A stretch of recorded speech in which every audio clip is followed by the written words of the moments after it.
Are you thinking about homeschooling, but you feel overwhelmed about where to start?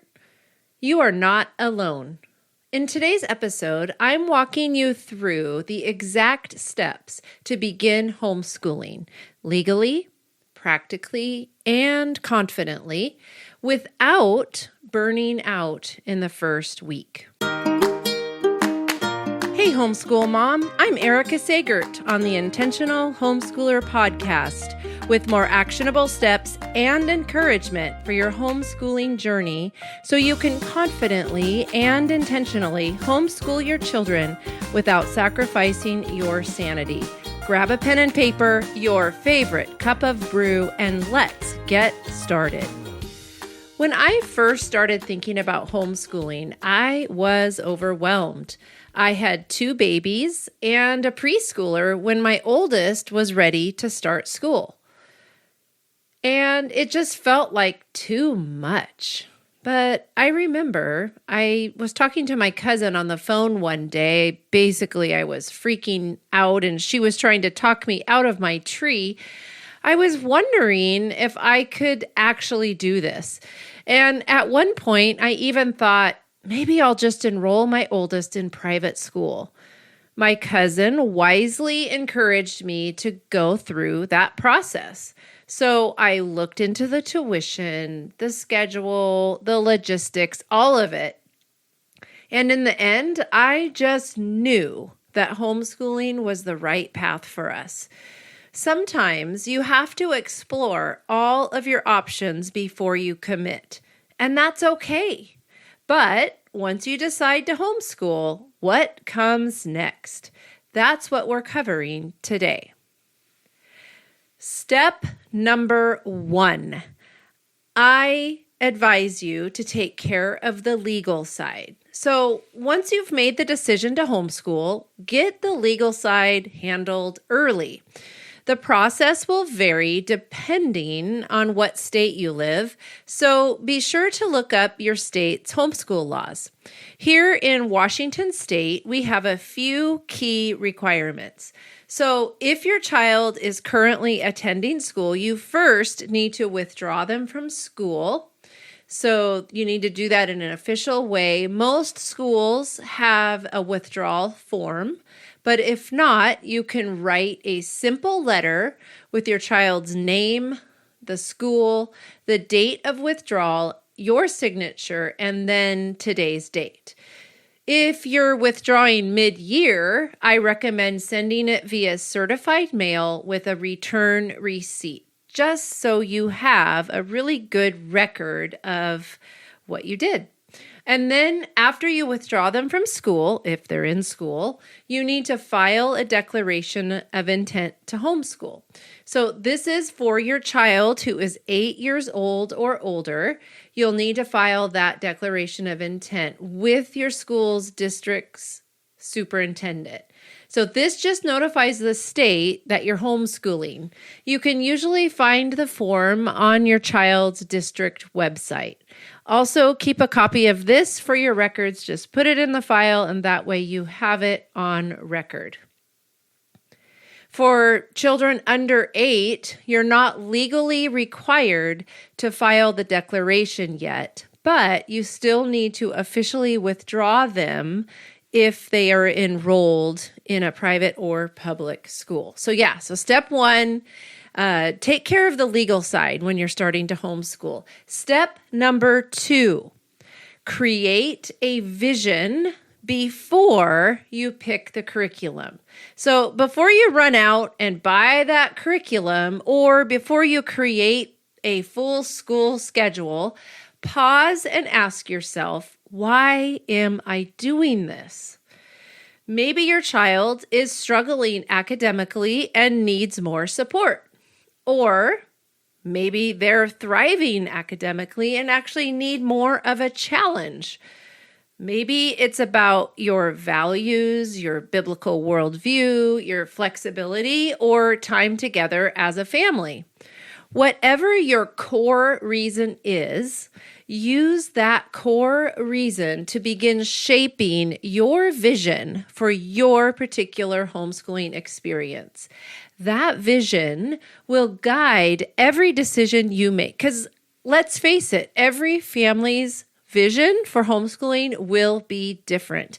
Make it your own. Don't copy other people. Of course, you can get ideas from other people, but make it your own. Now, I want you also to start small. So begin with just 2 formal subjects, perhaps language arts and math, which are the core, the base for pretty much everything. Those are the most important. And then sprinkle in some fun things like field trips, hobbies, and creative projects. Give yourself time to find your rhythm. After a few weeks, you can add in history, science, or whatever's next. All right, step number 3. Easing in will avoid burnout. One of the biggest mistakes new homeschoolers make is doing too much too soon. I mean, it's exciting. You've decided you're going to homeschool, so you just want to go all in. I say ease in. You don't need an entire classroom setup and a full 7-subject schedule by the first Monday. Instead, create a simple daily routine. And I want you to draw on your child's strengths. So if they love reading, lean into that at the very beginning. If they're very science or math minded, lean into that. Like really look at their strengths and focus on those and spend time on those in the beginning, just to create some momentum and some confidence. And remember, you are building something that you want to be sustainable. So structure is helpful, but pace yourself. Don't do too much too soon. All right, step number 4. Be flexible with your physical space. So don't stress too much about where your homeschooling is going to happen or about your homeschool setup. Some families simply work best at the kitchen table, some on the couch, and some do create full-on dedicated homeschool rooms. But I want you to try different spaces out in your home to see what works best for you. The key is not the actual physical space, but it's the consistency and the connection. Step number 5. Find community, but at this point, I will say find community, but not too much. If you have homeschool connections at your church or in your community, reach out early. So support and encouragement are going to be lifelines, but just a quick word of caution. Don't overschedule your first year. You don't have to do all the co-ops, the sports, and the enrichment classes right away. Start slow and then build from there. Step number 6. Know the common pitfalls. So there are 2 common traps I see again and again. The first one, which I did mention a little bit before, but doing too much too fast. You'll burn out. And number 2, struggling to get your kids to respect mom as teacher. Okay, those are the 2 common pitfalls that I want you to avoid. I want you to remember, here's the thing. Everyone, your children and you, your spouse, you are all adjusting. You're shifting roles. Your kids are figuring it out too. So set expectations early with them. You need to hold your kids accountable. Okay, you are the boss. You are in charge. You need to hold them accountable. Obviously, you need to have grace too, but I just want to remind you that you are the parent. You are the one in charge. So you need to have them follow through and do what you ask them to do. And there are going to be moments when you feel overwhelmed, but come back to your vision. Remember why you started this in the first place. That mindset shift can make all of the difference. Okay, let me recap. So the 6 steps that I want you to keep in mind as you begin your homeschooling journey. 1, take care of the legal side. File the proper paperwork, and then you don't have to think about it again till the next year.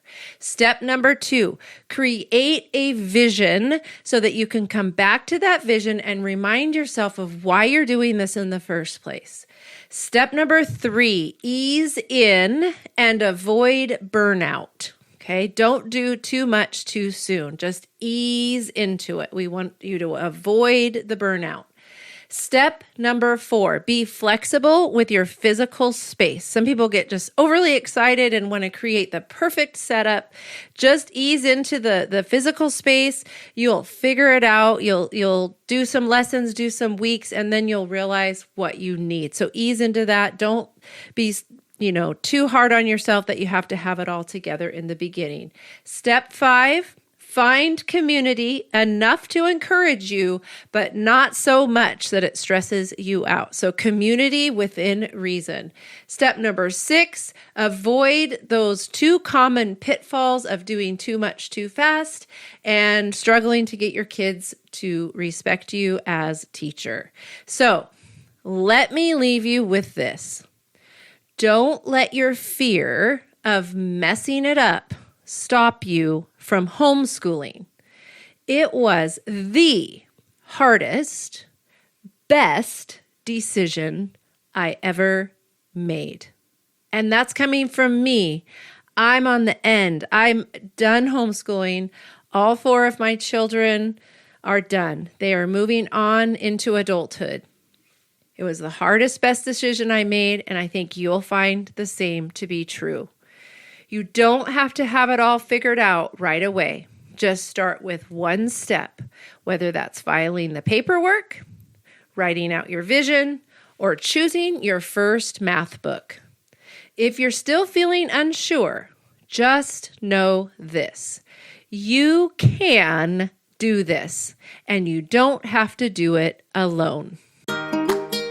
If you're still on the fence about homeschooling, don't wait. Take my free, personalized, AI-powered assessment, Can I Really Homeschool?